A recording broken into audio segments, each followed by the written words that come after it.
baseeka babadde ku live. Akantu ako katambudde nnyo. Kaakati kiro bino ebya TikTok abantu bye bakola. Ebya champanya. Birabira bakwa blog. Babita champanya. Champanya style. Champanya style. Aha.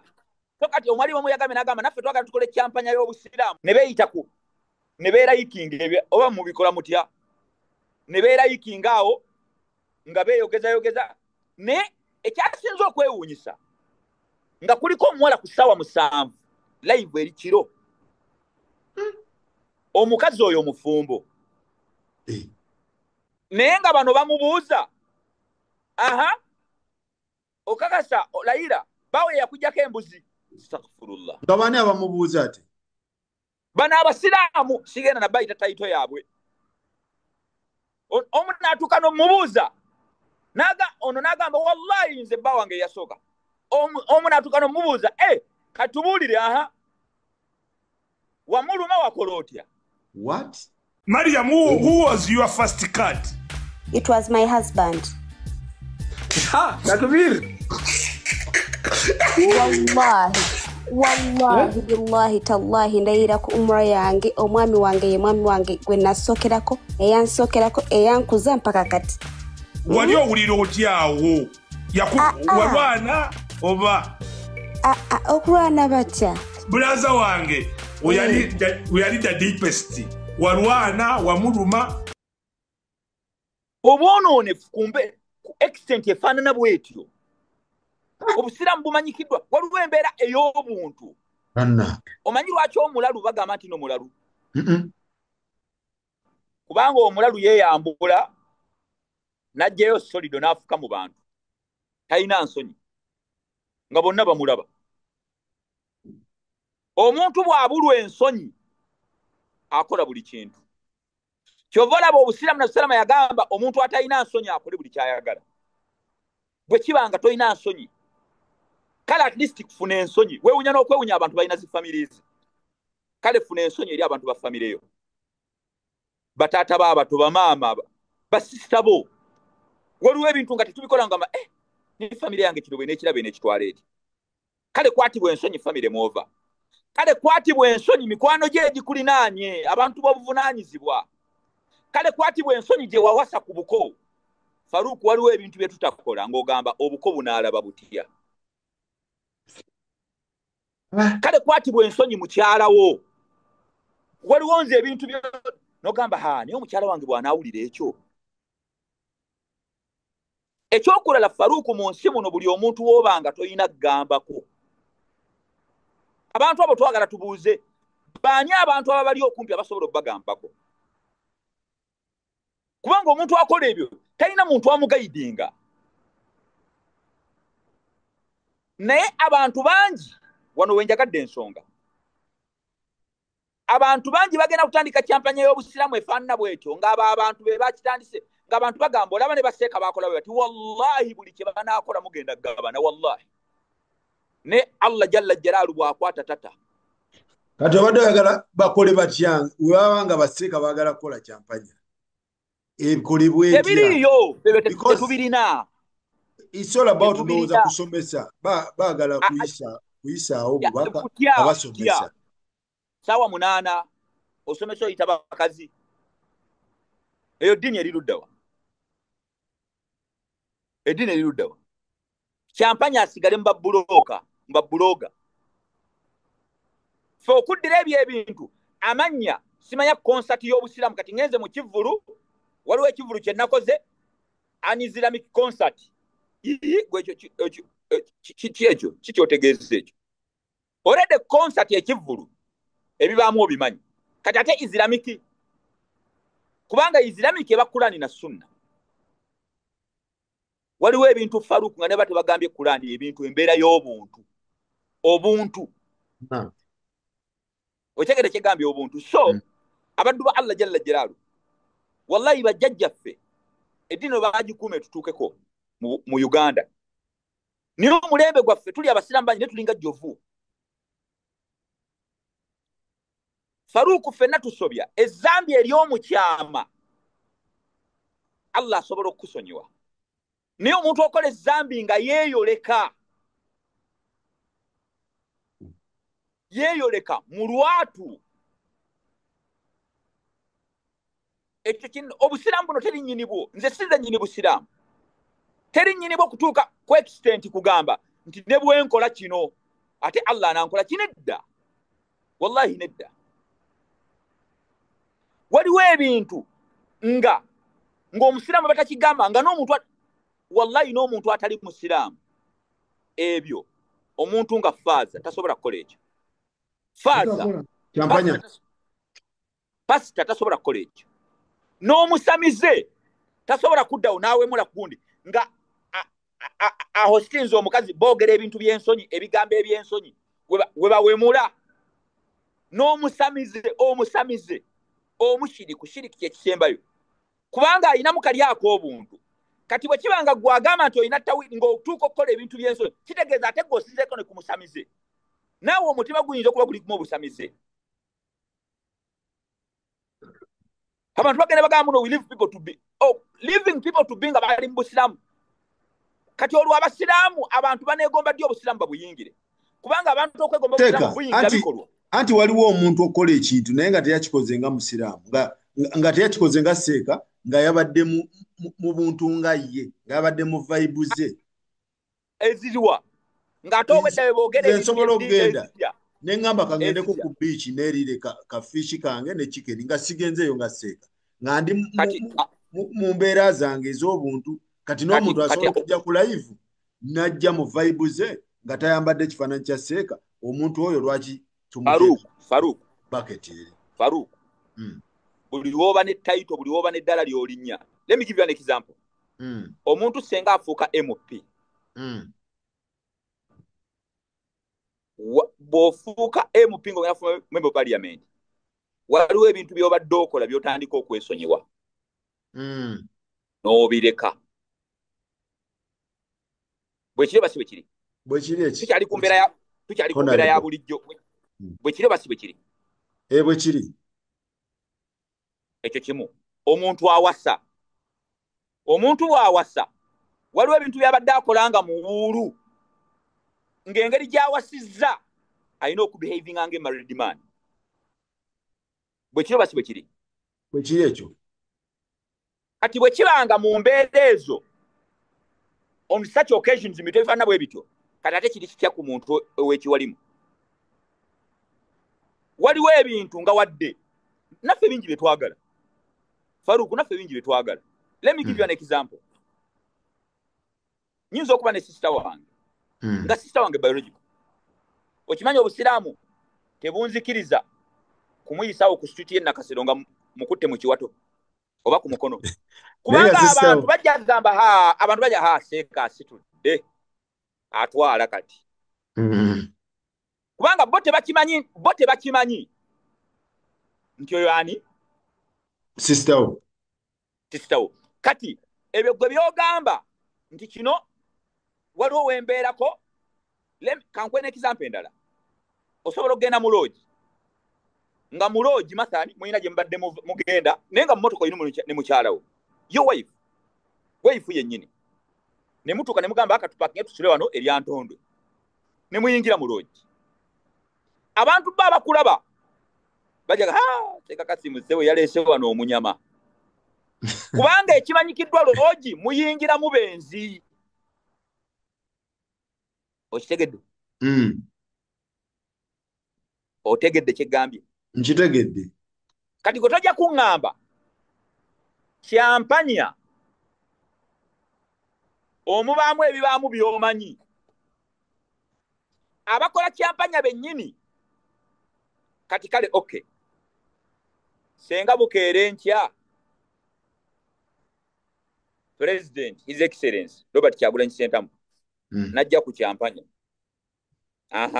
nagamba nedda kati biri ebitibwa mbyejjeeko ne kyabuntu,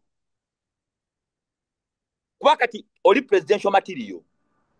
President Museveni kyabuntu okujja ku kyampanya, nagamba nedda kati nange zino mbeera za buntu kyabuntu. Those are presidential materials. Bwe kibanga ekyo kiri bwe kityo kati ate kiri kitya kuba walimu. Kati obuzibu bwavuddewa. Omwalimu obuzibu bwonna bwavuddewa. Abantu okiraba mu ango etategerekese. Kuba basobola okikyusaamu. Obuzibu bwavuddewo obutuufu. Njabba noonyaako. Farouk. Tuli nkuhostinze. Kati kankwe example namule. Kati gwagenda okunnamula. Tuli ku Kyampanya twehostinze. Yes. Omu katuyiseeyo omulala gwe tuhostinze. Tuyiseeyo omuwala. Naye azze atwegasseeko. Wangi? Yes. Ntandise okugamba katulire Farouk. No, ano nga hasse Kasimu. Obuwala bw'essomero obulya. Aha, si bulya. Gwawolereza nti kati gwawolereza Kyampanya. Kati aha nga tuli naawe. Obuwala bw'essomero obulya. Si bulya. Ayayaya. Aha. Aha. Kati ono gwe tuhostinze omuwala. Mufumbo. Why? Aha, ozze. Bulire. Embuzi bagikugirako wa. Anti ogambye nti kati tuli mu mbeera zaffe eza bulijjo. Kati mboyagala kifula Islamic. Kati anti ogambye nti twagala okifula Islamic. Kati omwana n'agamba ha nze bannaaye. Bawange gwe naye yanzi ye yajinjijako. Ha. Omwana oli ali ku Kyampanya kati nkuba nayo. Nkakasa. Ha. Kati aha awo wali owulira otya tubuliremu. Kati nawe njagala ombulire namula. Awo kati Kyampanya oyinza gisiramulira wa.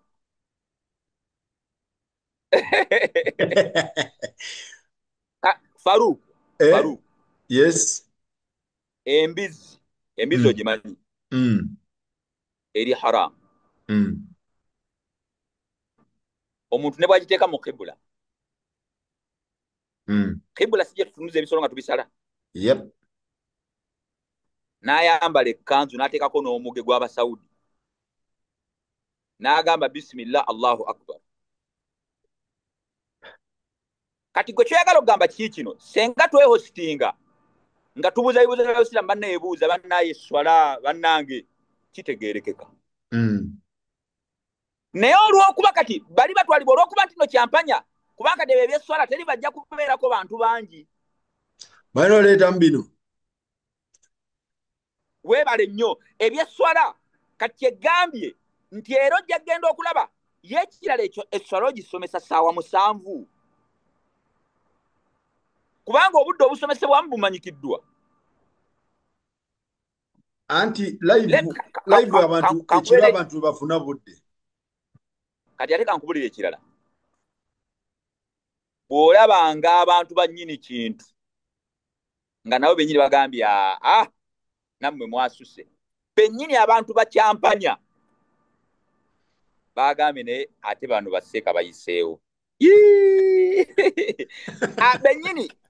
Bennyini tiimu Kyampanya. Bennyini abantu ba Kyampanya. Bagita Kyampanya. Kyampanya kire. Bennyini ababeerako buli omu obwedda akola live nga gamba n'agamba bannange. Basseeka Kyampanya. Baga mwe basseeka Kyampanya bwe kiba kyetaagisa bakuba miggo tugenda temugenda kuzanyira mu ddiini yaffe. Ne nga ababagambula be batiimu Kyampanya. Bajjagala ku basayidi endala nga Kyampanya agikolako yoyo afaano bwa Kyampanya. Ne bagamba mulabikira mu kifaananyi ne mukola ebyo. Kati Kyampanya z'Obusiraamu tetuzeetaaga live ezo. Kusaawe mmeka Kyampanya bagende mu ddarasa. Anti kati mba mugamba nti bamaseeka bebasemberera Abasiraamu bebasemberera abawalo basomesa Qur'an ebivaayo birala. Tugamba katukireete online buli omu abeere ewuwe information eyitewo buli omu abuuze kyabuuza. Kituufu information eyitewo. Eyitawo tubuuze ebyo. Yani yakujjako embuzi. Kankubuuzi. Nzize ku live. Ulira nzize ku live. Nsomesa ddiini. Ndi ku Zoom, abantu ba America banda baluddawa. Ntandise okusomesa kuliko abakyala. Ntandise okusomesa. Bannaye tutawaaza tuti nga bwembalaga. Kyambuntu. Nensitama n'okusitama bannaye kati bwogira nota kyambuntu. Naye ng'olaba nti mbasomesa wuzu. Na kutawaza genda manju. bwe kibanga ekyo tekijja kati kiri kitya ku mbeera efaanana bweti tosiiga kazigo bagiyite lwaki teyitibwa darasa ya TikTok okay so kati ekintu ky'abasajja mukikubidewo nga kyali kito nedda tebannakikola just ndowooza ebagezesa ate ndowooza aliwo abakikubye bennyini ba ttiimu kyampanya tebakikkiriza kuyitawo so kati bakyuseemu bagende wabamaseeka baabwe bennyini omanyi buli wokola ekintu ekitali omutima gukugamba nti kino kyokola si kituufu bayinza okulemerako ne balemerako ne wallahi Allah akwata ate bw'akwata tata abantu bangi abalabye ekyo ekintu buli alaba vidiyo manyi kyakola kyayogera buli alaba vidiyo akolimira abantu abo nagayi ne bannaye abantu bano nga baswaziza obusiraamu ne kale Allah jabba kwata gologere dubazigana kubanga abantu balina obulumi eddiini yaabwe baseka njabba noonyako olaba eddwa ezibagoberera kati kyekirese bino kubanga abaana b'obusiraamu balwanira omuzindaalo abamaseeka mulwanira omuzindaalo buli omu ayagala kubeera ndowooza buli omu ayagala kulabika pulobulemu eri luddawa aneda kati ekireese ebyo byonna ekisookera ddala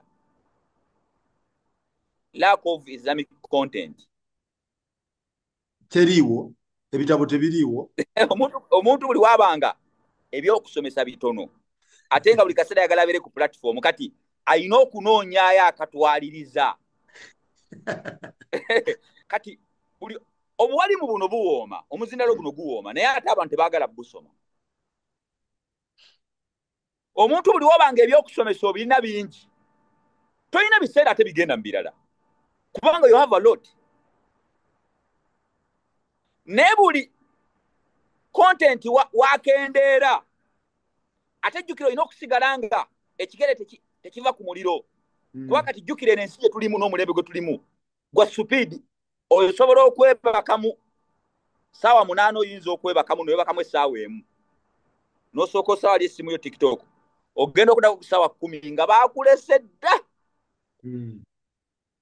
kakati omuntu olw'okwagala okubeera nga buli kaseera ate kati alaba ebintu biba bimuweddeko kasimu ebintu bimpeddeko nina okuteekawo embeera esigaza abantu bange ku muliro kati tosobola kuvuganya ebintu bino omuntu ng'osomesa obuwalimu tetulina kuvuganya n'abantu balina TikTok account abawemula kubanga ye already asobola okubawo ekintu kyonna asobola okubeera ku live n'anaaba nga abantu bamulaba talina taabu ate byamwe byalisa n'anaba omuntu asobola okubeera ku live n'ateekako kyampanya eri nga alikuma n'agamba mundaba kyemmukola tafaayo emabegako waliwo ekyabaddewo Miki Dafani yakola awo gundi n'agira kyampanyawo n'agira naye abaana bagamba nti yederivalinze Dubai era n'agamba kyeŋŋendo kati so tosobola kuvuganya na Miki Dafani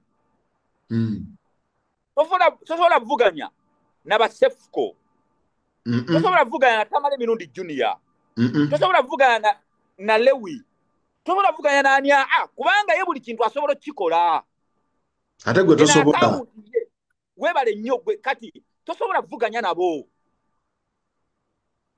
okitegeera kati bw'ona oyagala ovuganye nabo ogenda ggwa kati gwe baleke babeere ne 2 millions ekyo omanye nti nekyo kyandeka gwe somesa abazzeeko bw'obasomesa goli munna era nabo bagamba maseeka twagala osigale mu bwamaseeka maseeka waffe anti waliwo ekigambibwa nti waliwo bamaseeka b'abavubuka waliwo bamaseeka b'abawala waliwo bamaseeka ba generation kakati ndowooza yaba ayina otambula ne generation yeeyo bw'oba seeka wa generation kulani n'ekyuka Mbuziza gwe Kurani nekyuka. Nedda. Generation Kurani erimu buli kintu. Yayogera ku bavubuka, yayogera ku buli kintu. Omuwala ayingidde mu nsonga, omuwala kino, omuwala ayogereza, bw'oba oyogereza twala ebirabo, somesa ebyo. Banemba mwogereza tutwale ku birabo. Bitegeerekeka. Somesa bannange omuntu oba ofuna abakazi, omukazi namba 2 ne weekubira ogenda kujja ng'oli wa lubege. Bannange kitabu nika. Kale oba yagala kusomesa ebyo jangu ojje n'ekitabo osomese kitabu nika. Empangala gye bawangaalamu, omukazi tulina muwa kino, omukazi tulina muyisa bwe muti, omukazi okkirizibwa omuggulira emmotoka, omukazi somesa ebyo okkirizibwa okunaabako ne mukazi wo. Bannange kino kitabu nika. Funa kitabu nika bw'oba yagala kufaananya ebyo. Somesa abantu obufumbo mu Busiraamu teri kitaliimu. Waliwo omusiraamu alina mukyala we era yamuwasa mu mateeka amakini. Era bayina ewaabwe we babeera. Maria ti Maria. Nedda katuba twalirawo nti no basiraamu. Kaakati omusiraamu ono mbu mu maka goono mukyala we n'akubira mukwano gw'omuwala. Nze kantitwala embuno yamukubidde mukwano gwe tebalina kye baakoze kubanga saalabye. Kakati bano omukyala bwe yakitegedde ayina bakidoobe. Omukyala wa waka. Amawulire agamu gagamba nti ono omuwala alabika okuba ye yalinkinze. Naye ekyo tukiveeko. Kati bano bakwata ono omuwala bamutuuza mu bigambo mwakoze kino dede. Kati bamukwata bu audio naki babuteeka ku social media. Nenze bino byenjagaddemu. Ng'omuwala agamba ki? Omuwala ki mukwano gwono ba omukazi. Ku social media nga bamuteekayo bamuteeka ku ntandaalo nga kiki nti bamubuuza kinaki. Kuba abantu abataabirabye twagala tubannyonnyole. Babadde mu muzikiti. Nga bamugamba wayenze ku bba waffe ggwe. Mwayenze nagamba wallahi nze saayenze naye kano omulala namugamba oli mu muzikiti ti Allah. Yakugjamu embuto mmeka. Nagamba nedda nze yanneesibako ebyo kwebiri bitambula. Nagamba nze yanneesibako nze simwa natuuka n'omugamba nagamba anze sobola kubeerawo nga toliiwo. Era ne wabaawo ebigambo mbu omusiraamu oyo yatuuse okwogera ku mukazi we nagamba nti omukazi wange alina ne infections. Kakati ali muhimu ebintu bingi naye kino tukimanye. Allah tava mu muntu mulundi gusooka. Allah tava mu muntu mulundi gusooka. Ekyokubiri enkwata Allah gyakwatamu abantu abamanyi ku mateeka ga Katonda ndala. Kiringa senga munnama gyakola ensobi enkangavula gye bamukangavula si ye civilian. Kati ensonga ngiresaawo. Waliwo ekintu ekiri common mu bantu. Abantu bagenda ne benda.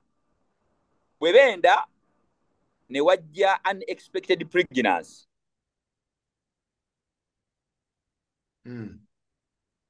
Kaakati olw'okuba omuvubuka abadde tali seeti kuzaala mwono ebiseera ebisinga batera obbagamba nnyo olubuto lugjeemu.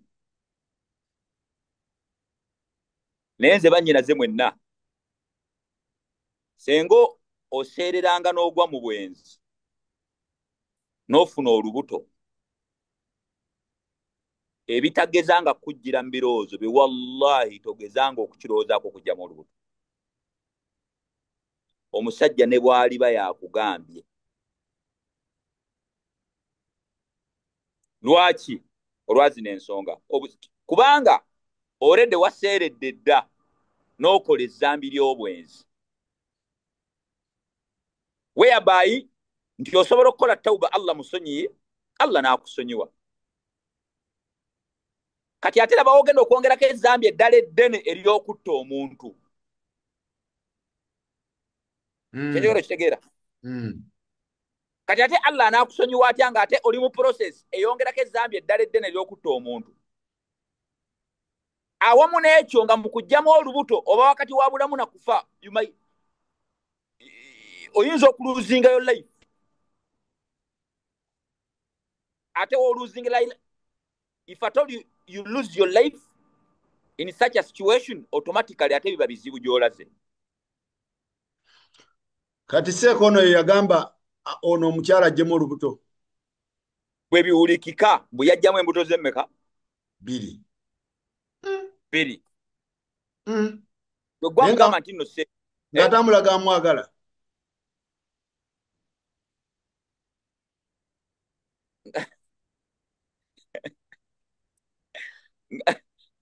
nga ani alagaani ndi naamwagala anti kitegeeza Seeka yali akyayagala omukyalo naye ng'ate akyesanyusa ate bwamugamba akole ki mu situation eno tuufu ensobi zino zaakoleddwa abantu ffenna tuseerera naye ate olw'ezzambi eddene eryakoleddwa liriwa abantu abaaswazizza abantu bano ate ekyo kinene okubateeka ku social media wallahi abantu abaaswazizza kubanga abantu bano basobola okukola tawballa n'abasonyiwa ne tunulire ekitiibwa kyabwe yawma al-qiyama abantu bano mulidda ddi okutereeza erinnya lyabwe muli beetondera ddi naye anti noono omukyala yayenda ku muka omusajja omukazi omutegedde ayina bbaawe mufumbo omukazi ono yono ono yekwasa ono side dish twagala tubuuze awo wennyini wali ekibuuzo abantu bakusaizinze nnyo omukazi oyagala mukamusa omuwala ono ne bagamba oyenda otya ku musajja ng'ata okimanya alina amaka ekisooka omusajja mwana muto twagala tulabe ku babiri ani asinga ekibonerezo ekinene bwe kiba tulegenda ebibozo bya busiraamu omuwala ono webanga busiraamu bwakubonereza bumukuba embooko 100 ono omuvubuka mumutta kubanga oredde mufumbo wa mayinja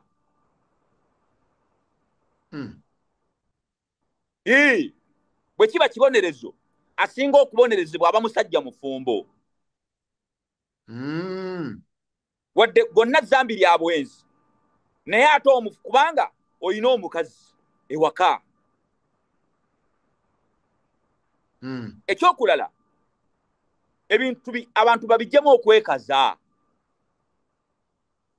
batya bano abaaswazizza banenyezebwa era bajja kisasulira naffe tulina okwetereza maaso ga Allah tava muntu mulundi gusoose Seeka nga tetunagenda eyo mbu omusajja ono yagamba ono side chick nti nze oyo omukyala takyaliyo ewaka mbw era yamuleeta mu buliri bwa mukazi we waka we yamuleeta kati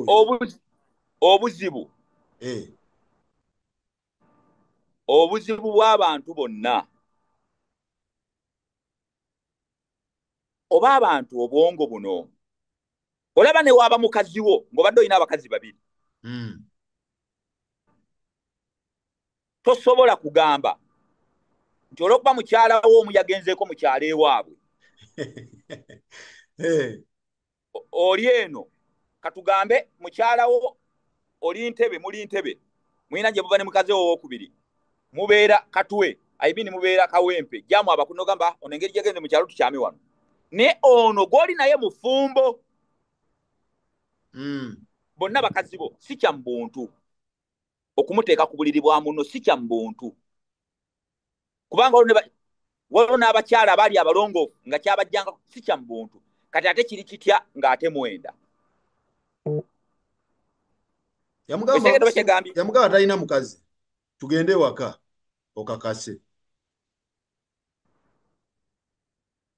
kati aho abatalina kati wabayamugamba talina mukazi kati ye ali erigimba okubeera nga yamweba kakondo ala kulli halin Faruk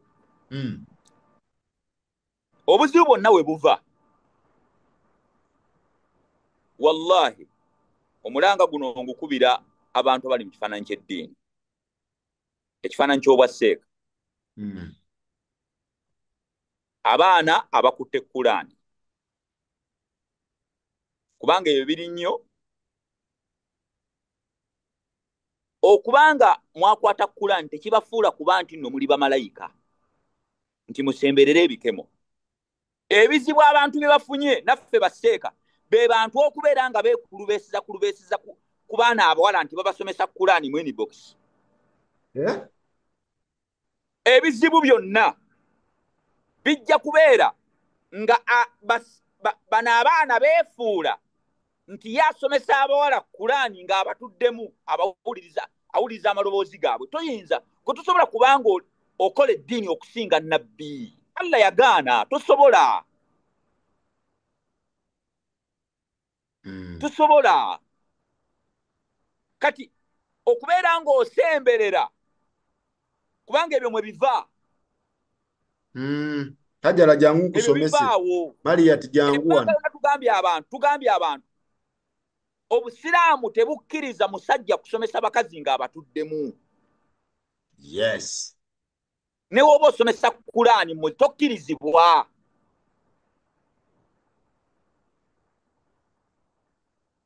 Teri muntu yakwata Kulaani mu butuufu ng'akola ebyo.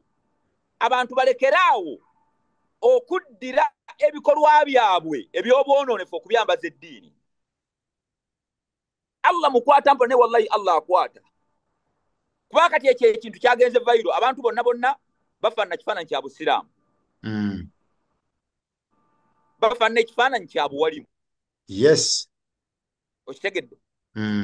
Kati ate abamu balina n'enkola gye bakola gwe Faruku gy'otamanyi. Waliwo omulala Kasiru akaaba. Kasiru yewandiise ng'awandiika omuvubuka kati yasooka kubeera nga bakyatinga naye. Kasiru tayogera naye nga bakyatinga ku ssimu. Kati amulaba ali ku Facebook omuwala. Kati ono amulaba beerayikinga.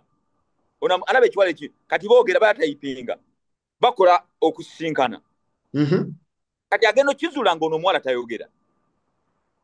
Naye ng'ekiwala kinyiri. Naye kati ono namugamba naye kati namugamba nze nja kuwasa. Naye nga ina text messages. Kubanga olwo abantu abatayogera nga basoma bawandiikira bategeera. Ono omuvubuka agamba nja kuwasa. Nagamba okakasa, nagamba tonimba, nze wallahi mwe hafizu, nagamba nze nakwata Kulaani. Kati kyakola ng'afuna wamuyite waka. Kasiru amugamba no, I can't come there, first come to my pen. Namugamba nothing. Bwe yagenda yo n'amwebakako.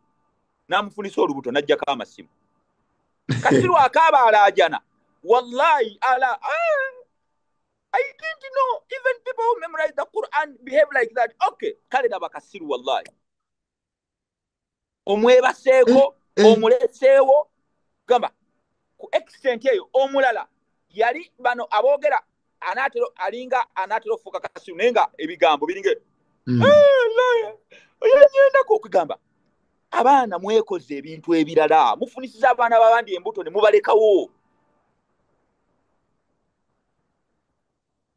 Bw'oba owasawasa basi, bw'oba towasizza beera ne mukazi wo wewaka, tolina kyonoonya.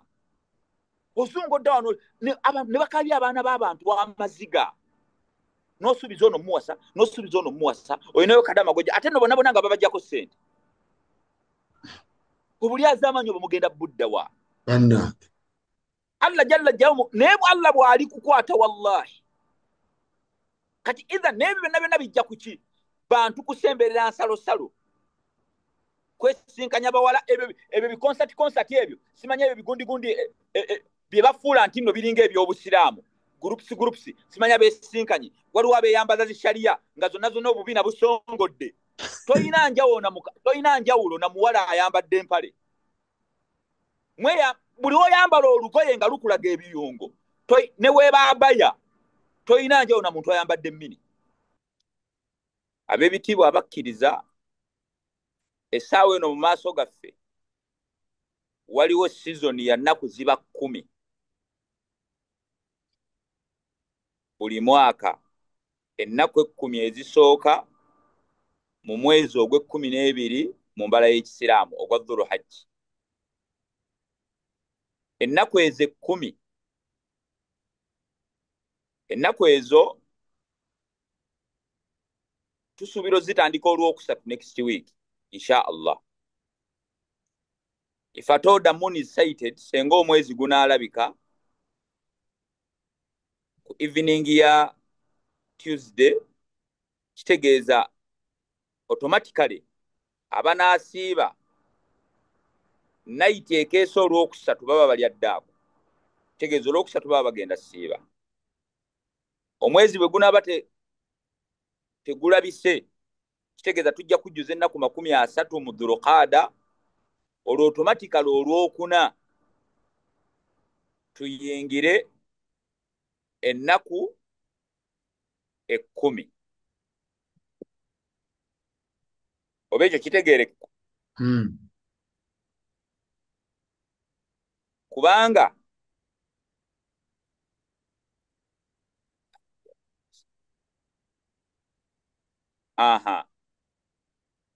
senga Olwokusatu luba lumu Dhulhajji, Olwokusatu zijja kuba meka mu nnaku z'Ekizungu? Olwokusatu lwa weekend 28.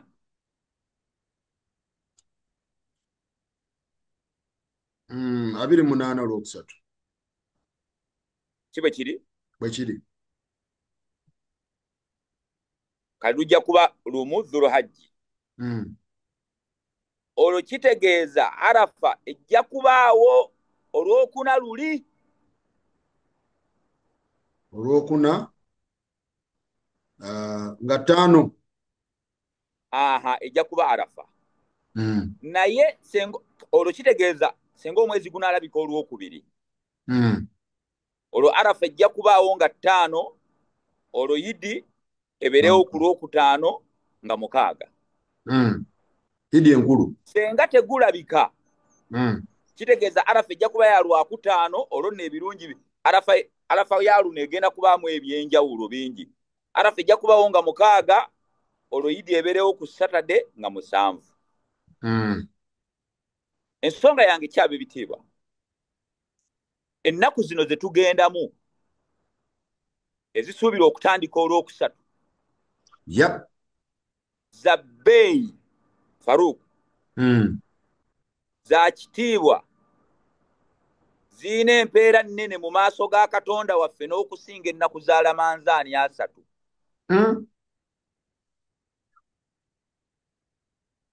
Za bbeeyi, za kitiibwa, buli mulimu gwonna gw'okoleramu mu nnaku ezo guzitowa, Allah agukubisaamu, mutukuvu nnyo, guyina empeera nnene okusinga emirimu gyonna egikolebwa mu mwaka, kubanga ezo ennaku ziyitibwa afdalu ayyaami dunya oba afdalu ayyaami sana, ennaku ezisinga okuba ez'ebbeeyi mu mwaka. 10 eryo erisooka.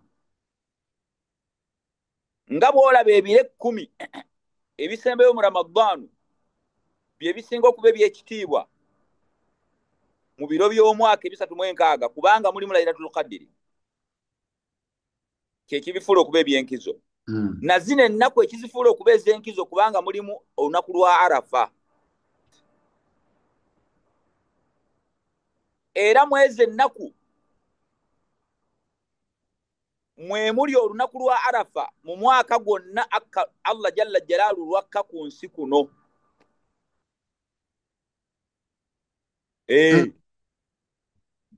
Allah Jalla Jalaalu Katonda eyatonda amagulu 7 n'ensi 7 akka ku nsi kuno mu lunaku lumu, lunaku lwa Arafa luli mu nnaku ezo. Omuntu ayinza okwebuuza, Katonda akka atya? Ekyo kitwale butwazi nti akka. Waliwo ebintu nga we byajja. Ensonga emuleeta. Ne ko embeera gy'akkiramu toyina giteeka mu bwongo bwo, kubanga amagezi gaffe matono.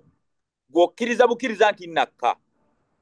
Nga bw'olaba nti omuntu aba ayagala okufuna omwana ayina kufuna mukyala akakasa nti mu mazzi g'ekyama muvaamu omwana. Ekyo kyakki tatandika kugamba naye kati omwana avaamu amazzi g'ekyama bw'otandika obifumiitizaako ogw'eddalu. Si bwe kiri? Bwe kiri. Bwe kiri oba si bwe kiri? Bwe kiri. Kaakati olunaku olwo kati obuuziza ekibuuzo ekirungi. Nsonga ki emussa kiraga obukulu? Kubanga olunaku lwa Arafa lwe lunaku Allah lwe yasiiringa eddiini eno. Aya yasembayo Allah n'akuba siiru ku Kulaani ku ddiini kyaliwo olunaku lwa Arafa luli mu nnaku ezo 10. Era abantu bonna ababeera e Makka, omuntu bw'atabeera mu lusenyi Arafa oyo hijja talina. Kubanga alihijju Arafa. Omuntu bw'atabeera mu Arafa talina hijja. Kyova olaba ennyonyi abantu nga bali ku buga, abantu bali mu ambulance, kubanga waliwo abantu abatuuka ne balwala nga baddeko oxygen. Naye batuuka mu Arafa ennyonyi zibaleeta eza ambulance ne zibabeeza waggulu babeere mu Arafa, kubanga senga Arafa eneemuyitako lo kijja kuba kitegeeza talina hijja, ajjako n'omwaka omulala. Kitegeeza obukulu bwa Arafa. Ekirala, olusenyi olwo Arafa Katonda Allah tabaraka ta'ala bw'amala okugamba Adamu ne Hawa ng'abagambye muve mu ggulu mukke ku nsi, buli omu yakwata lirye ayina gye yakkira Adamu ne Hawa. Ne wayita emyaka 10 ne baddamu ne basisinkana. Basisinkana mu lusenyi Arafa. Owulira enkizo yalo? Kati olwo olunaku omuntu wataba mu hijja, abantu bonna abakola hijja balina okubeera mu lusenyi olwo. Kati abatagenze mu hijja balusiiba na ziri ennaku 8 ezaakulembedde. Era omuntu bw'alusiiba Allah amusonyiwa ebyonoono amazambi ga myaka egi. Obwo bulungi Faruko omanyi emyaka emeka? 2. Kati kyekifuula ennaku zino ze tugendamu ez'enkizo mulimu Arafa. Ekyokubiri, ennaku zino ekizifuula ez'enkizo mulimu olunaku olw'10 olw'okusala ebisolo, yawumun nahari. Olwo olunaku luyitibwa yawmul hajjul akbaru. Emirimu egisinga egya hijja gikolebwa ku lunaku olwo. Kitegeeza ennaku 2, olunaku olwa Arafa, olw'omwenda n'olw'10, nnaku nkulu nnyo mu bulamu bw'omuntu ali mu hijja ne mu bulamu bw'omuntu atagenze mu hijja. Era edduwa lwe lunaku z'ennaku ezo Allah lwasinga okwanukula edduwa mu mwaka omulamba. Olunaku lw'okusala ebisolo n'olwa Arafa. Webale nnyo n'abuuliranga gwe olwa Arafa edduwa zaanu, kubanga Nabbi sallallahu yatuuka n'okujja n'obubaka Allah yamugamba abantu bagambe afdalu du'a, edduwa esinga okuba ey'enkizo eyanukulwa ennyo ey'ebbeeyi, du'a yawmil Arafa, yedduwa omuntu gy'asabidde mu Arafa. Kyova olwo olunaku essaawa kumpi 7 zonna abantu baba basaba, kukaaba, kulaajana, eyo Arafa. Ekyokulala, olunaku lwa Arafa lwe lunaku Allah lwasinga okujja abantu mu muliro n'abayingiza ejjana.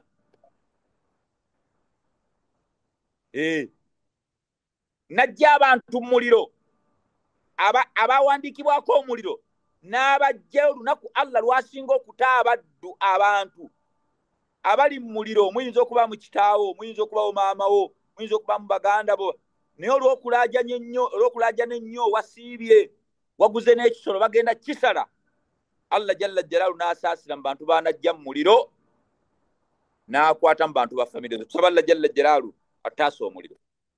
Kati Arafa gemaanyi gaayo kati kyekifuula ennaku ezo 10 okuba nti nno ze ennaku esinga okuba ez'ebbeeyi. Tolaba nti no Qur'an yakkira mwezi gwa Ramadhaani.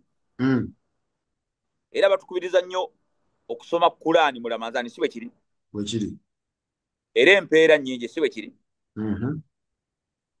Naye ate omuntu okusoma Qur'an mu nnaku 10 eza Dhul Hajji kiina empeera kizitowa okusinga okusoma Kurani munaku za Ramadhan. Zennaku zetugee ezennaku zikabejja. Omuntu yenna amaanyi ge yakozesa nga yeteekateekera ennaku za Ramadhan aganyulwe, asome Kurani, aliise, ayambe, awe zaka. Senga obadde omanyi obuzito bw'ennaku zino zetugendamu, amaanyi ge wakozesa mu Ramadhan wandikubisizaamu emirundi 10. Ekitegeeza bannaffe abo abajja e Makka bagenda kifunamu nnyabo. Kaakati ate naffe abasigadde eka, Allah jalla jalaaluhu atwagala tukubiseemu ekisooka buli muntu ateeke nniya ennaku ezo zisiibe. Kati okuva ennaku ezo tuzisiibe. Seeka. Naam. Ekyokusiba kitegerekese. Ekintu kiri kiriya nnyo abantu bakitegedde, ennaku kuva ku Lwokusatu batandika okupima awo. Olwokubiri tujja babuulira omwezi bwe gunaaba gulabise kitegeeza Olwokusatu, Olwokubiri balya ddaako, Olwokusatu batandika okusiiba. Kirala buli musiraamu yenna fuba okulaba ng'okoma okwemwa n'okwesala enjala ku lunaku Olwokubiri. Lwaki ngambye buli musiraamu? Nandibadde nga buli anaasala ekisolo, naye buli musiraamu yenna oteekeddwa okuba n'enniya esala. Omwaka gubadde mulambo obadde okola ki? Lwaki weefuula mbu n'essaawa eno tolina busobozi busala? Nga season ejja wansi neyiya, nga birthday parties ozikola, ng'okola baby showers, ng'ogenda out. Ekisolo okwegatta ku nsolo myaka emitwalo 4 ne weegatta ku nte n'ogula ente, olaba ekyo kinene nnyo. Kati ogenda weeyogeza n'ogamba simanyi oba guno omwaka naasala embeera si nnungi. Wallahi Allah agenda kukuba emiggo, oteekeddwa kusala. Walimu abantu abali mu diaspora, ennyumba gy'osolamu ya sente mmeka? Akasolo obusolo kakuleme, akasolo obusolo, akakadde akamu n'ekitundu, kadde kamu n'emitwalo 8, okasale fasalli li rabbika wanhar.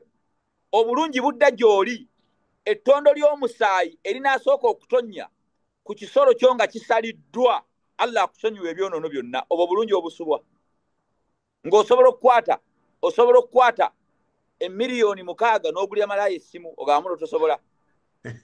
Oyina ekitanda kya bukadde 2, tunda ekitanda osale, tunda ekitanda, tunda huufa, tunda ekitanda. Kati Allah bw'ali kubuuza lwaki tewasala, ogenda muddamu ki? Yagulamu huufa. Tunda ebintu bino omuntu nga bw'abala edduniya, omuntu nga bw'abala edduniya bw'ateekeddwa okubala ebintu bino. Senga omuntu afuna ekintu ky'atunda naye ng'akitunze nti ayagala agula ekisolo asale ku lwa Allah, ekisooka Allah agenda kusanyuka. Ekirala Allah amukubisize mu ssente zonna ze yatunda, Allah amugaggawaze, kubanga abanaku abanaalya ku nnyama. Obadde okimanyi nti Faruku mu ibaada, mu mirimu egikolebwa ssente, omulimu Allah gwasinga okwagala kuyiwa musaayi ku lulwe, kusala bisolo. Mu mirimu gyonna egikolebwa, nga bw'olaba emirimu egikolebwa emibiri, omulimu Allah gwasinga okwagala kusiiba. N'emirimu egikolebwa ssente, Allah omulimu gwasinga okwagala si kuzimba muzikiti, liisa bantu, si kuliisa bantu, wabula kuyiwa musaayi n'osala ekisolo ku lwa Allah. Kyova olaba sitaani okumanya mbi, olw'okuba sitaani ekimanyi nti ekyo ekikolwa ky'okuyiwa omusaayi guyiibwa ku lwa Allah yekka. Amakulu ekisolo olina kisala ng'okisala ku lwa Allah. Kati abantu olw'okivaako shayitaani yakiba, kyova olaba omuntu wagenda w'abasawo b'ekinnansi, at least bakugamba sala ente, osalire amajinni ovembu. Kale ne woba toyina nte, sala endiga sirina, sala embuzi sirina, bagamba at least sala kale enkoko. Ate embizi tebazaagala. Aneda wallahi okumanya wallahi embizi embi, era wallahi twebaza Allah yatwekyengera busira. Wallahi buli Allah kye yagaana mazima, okumanya embizi embi teri musawo wa kinnansi ayiza. yogende omusawo w'ekinnansi mu byonoosala ne wobo ozirunda tasobola kugamba nti so amuleetera kimeme. walabeeko abantu nga batwala embizi ku buko.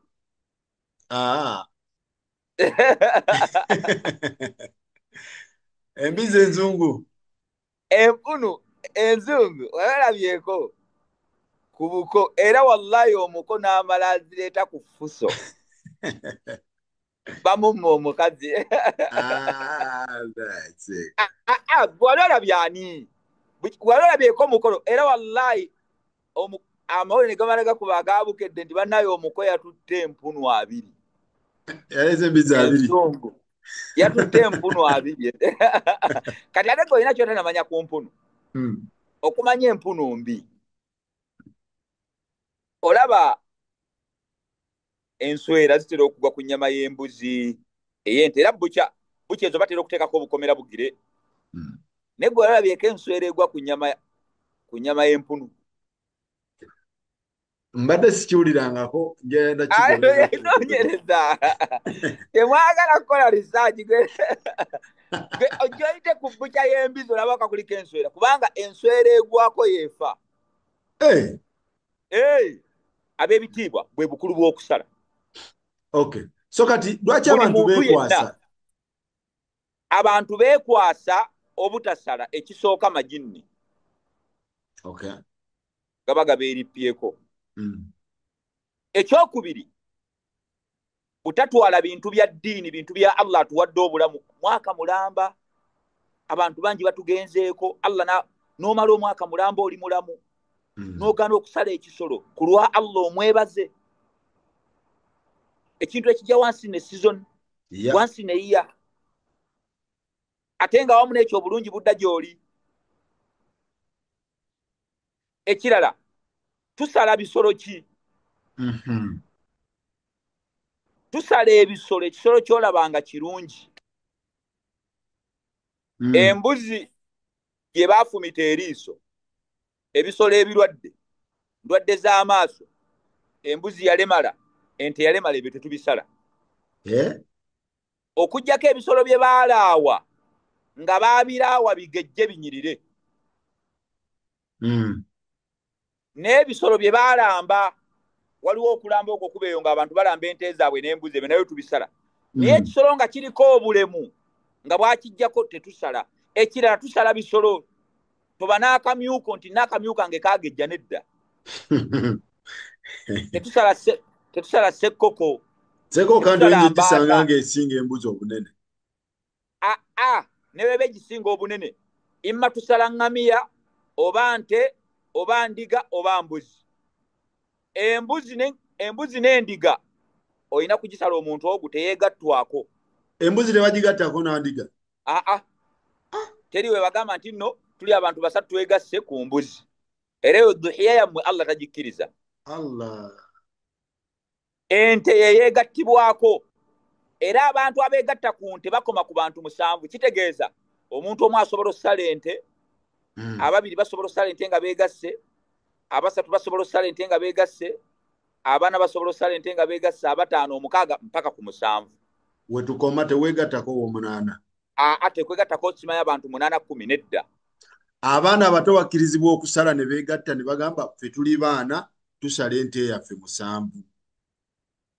Kikkirizibwa abaana abato ne baba 2 ne bagamba kati bakkirizibwa abaana ne bagamba ffe tusaze ennyama tugigabenga saddaaka, era empeera za saddaaka bazifuna. Jjukira okusala kuno udhiya okusala kuno eri abantu kati nga Faruku n'abalala naffe kuli kompaluzale. Above 18 obeera kompaluzale? Si above 18 bino tebirimu above 18 kasitozi emyaka 15 kasitoba ng'olina obusobozi.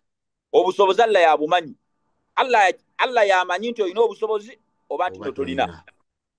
Gwe teweefuula nti tolina, ye Allah amanyi nti olina keesi z'engoye 5. Yes. Kubanga era yagenda okubanga ekisolo ky'ogenda okusala empeera yagenda okuwa empeera era yakulagira. Kati yamanyi nti olina obusobozi. Yakimanyi. Era abalina obusobozi abamanyi. Abatabulina abamanyi. amanyine trip zolina zo planninga. Oyina trip zo tosobola gamba muno toyina busobozi bugenda kusala kisolo. Okwegatta ku nte mitwalo 4, embuzi ya mitwalo 3 ng'oyina kesi z'engoye 6 tunda kwezi engoye. Banna. Hey. Tunda kwezi engoye oyina essimu 4. Tunda kesimu emosale. Obulungi budda gy'oli. Sente mbadde nakazigulamu poloti. Sente tewali. Ebyo tonyumya ye Allah jalla jalalu ayagala osale. Era teekateeka ebibuuzo bw'onooba oganye okusala. Ekirala. Waliwo abantu balina akakodyo era kwagala kupalapalanya. Agenda n'agamba udhuhi engeri gyetuuse n'agamba kati nguze ente kati ate abaana nabo kabeegatte okwo ku aqiika. Ebyo sebeno dini si ya jjajjaawo. Kuba ebintu si bapalapalanya. Tigookola byolowooza. Agatta aqiika ne udhuhiya. Mbu agatta aqiika ne udhuhiya mbu ye ky'oyinza okukola kye kino. Kiriwa. N'ogula ente ya udhuhiya ekyo kimu. N'ogula n'ente ey'omwana wo.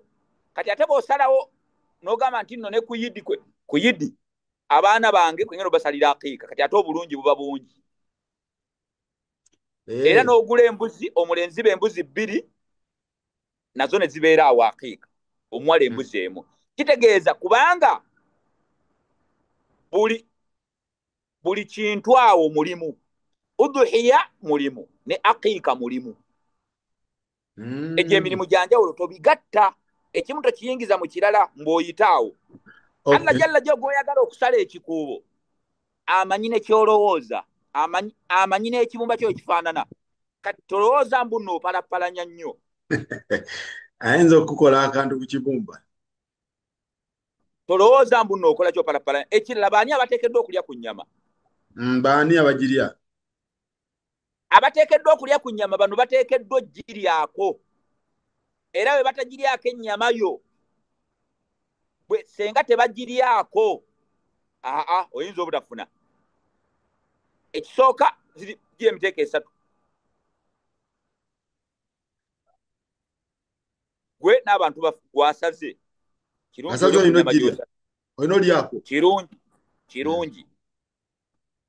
Kati bano abasembyeyo ababiri batteeka. Kati kitegeeza gw'osobola obutagirya naye bano ne bagirya abanaku ne bamasiikiini oba ne banneyiba abo kubanga be bazitoya udhuhiya abanaku.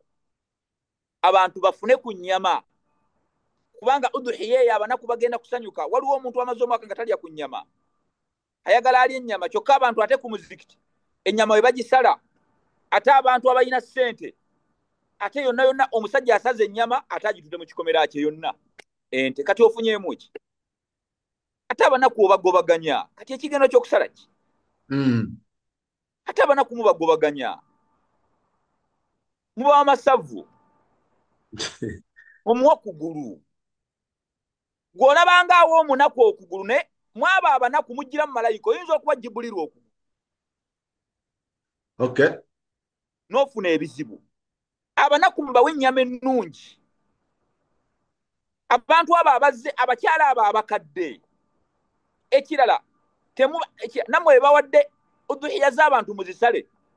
Abantu ebitongole ebibawa musale ennyama ate ne mutunda ntunde byetiko n'obisobola. Muganda wange sala wallahi waliwo abantu ng'avuga emmotoka ffe tulaba muntu kuvuga mmotoka naye ng'avuga nte za udhuhiya.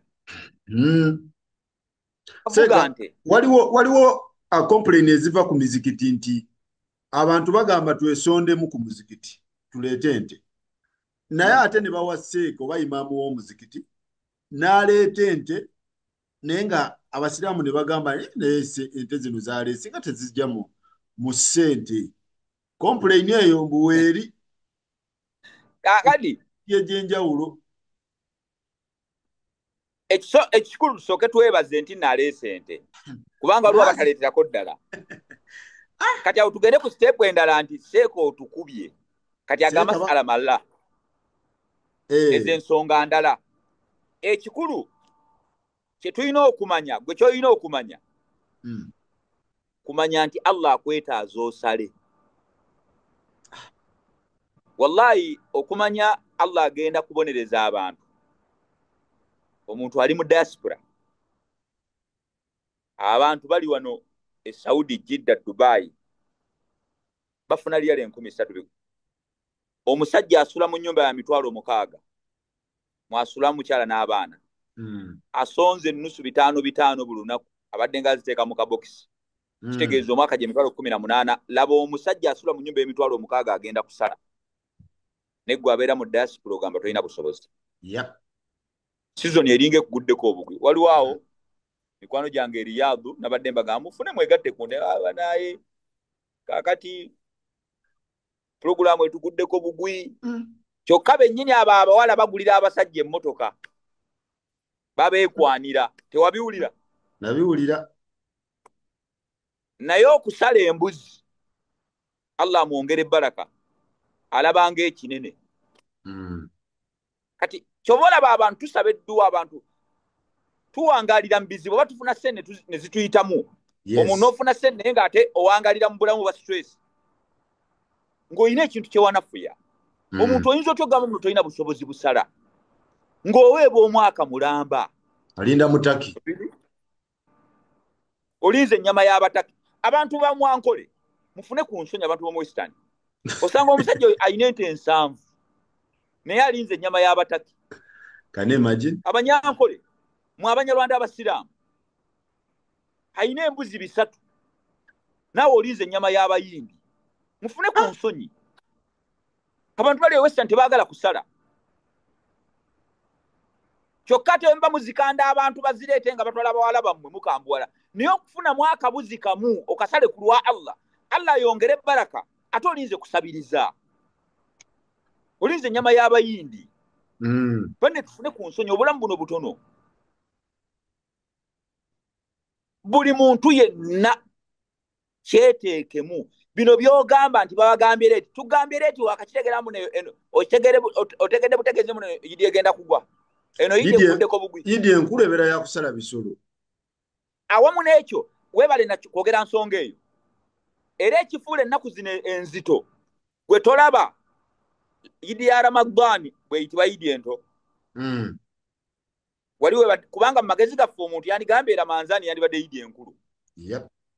Naye eno ye yidi enkulu lwaki? Olw'obukulu bw'ennaku ezikulembedde n'obukulu bw'okusala ebisolo. Kati omwana mukuddeko bino wallahi Faruku wallahi abantu okyayogera ng'oyogerera mu bantu kubanga no one is going to question you. Ne wallahi akaseera ebyo ebigambo weebuuze olisobola obyogera bwotyo amaama rabbuka ng'oli mu maaso ga Allah akugamba lwaki tewasala ng'omugamba yakugwako bugwi olisobola okwansalinga like that? Naye kati omuntu alina ekisibo ky'embuzi n'alina eggana ly'ente ye awa nsonga kyawo. Bukodo bantu bukodo. Ankole, our brothers and sisters from Western, Ankole people. Muri banafu nnyo mu kusala ebisolo ate ebisolo biva wammwe. Abantu beeyo muyina ebisolo naye tetumanyi lwaki ate ennyama y'abeetaavu ate jjannyeeyo ewammwe abataki bajja nnyeeyo nga baleeta ennyama y'abeetaavu mu abandi badde ate bawana ebitundu ebirala. Abembalala mushenyi tunga ate akanyama k'abataki bakaagala nnyo okusinga. Ate abantu Abanyarwanda n'Abanyankole ate abagagga abalina amagana ate baagala nnyo ennyama y'abayindi n'ey'abataki okusinga ate abantu abatalunda. Can you imagine?